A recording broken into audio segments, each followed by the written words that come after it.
చంద్రబాబు నాయుడు గారు ఏడాది పాలన కంప్లీట్ అయిన సందర్భంగా ఆయన మీడియా సమావేశం నిర్వహించడం జరిగింది. మీడియా సమావేశంలో ఆయన సంచలనమైన వ్యాఖ్యలు చేయడం జరిగింది. వైఎస్ఆర్సీపీ నాయకులపై, జగన్మోహన్ రెడ్డిపై ఆయన సంచలనమైన వ్యాఖ్యలు చేయడం జరిగింది. రాష్ట్రంలో వైసీపీ నాయకులపై ఆయన దుమ్మెత్తి పోశారు. చంద్రబాబు నాయుడు గారు మాట్లాడింది ఏమిటంటే, వైసీపీ నాయకులు చేస్తున్న అరాచకాలు ఎక్కువైపోతున్నాయి, రాక్షసుల్లాగా ప్రవర్తిస్తున్నారు అని ఆయన కామెంట్ చేయటం జరిగింది.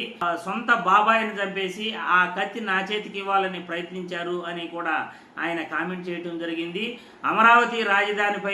అమరావతి రాజధానిలోని మహిళలపై ఆ సాక్షి ఛానల్లో కూర్చుని అసభ్యంగా మాట్లాడారు అని ఆయన కామెంట్ చేయటం జరిగింది. చంద్రబాబు నాయుడు మాట్లాడిన మాటల్లో ముఖ్యంగా ఆసక్తికర విషయం ఏమిటంటే, ఇప్పుడు వరకు నా మంచితనాన్ని చూశారు, ఇకపై మీ తోకలు కట్ చేసేస్తాను, మీరు పిచ్చి పిచ్చిగా ప్రవర్తించారంటే మీ తోకలు కట్ చేసేస్తాను అంటూ చంద్రబాబు నాయుడు గారు వ్యాఖ్యలు చేయటం చాలా చాలా ఆసక్తికరమైన విషయం. ఎందుకంటే చంద్రబాబు నాయుడు గారు మాట్లాడుతూ మీడియాను అడ్డం పెట్టుకుని రాక్షసుల్లాగా ప్రవర్తిస్తున్నారు, మీడియా సపోర్ట్ ఉందని వీళ్ళు చాలా దుర్మార్గంగా ప్రవర్తిస్తున్నారు, నిన్న జగన్మోహన్ రెడ్డి పొదుల్లో కూడా అరాచకంగా వ్యవహరించారు, మహిళలపై దాడులు చేశారు అని ఆయన మాట్లాడటం జరిగింది. వైసీపీ నాయకులు దీనిపై ఎలా రియాక్ట్ అవుతారు, వైసీపీ నాయకులు చంద్రబాబు మాటలకు ఏ విధంగా సమాధానం చెప్తారు అనేది మనం వేచి చూడాలి.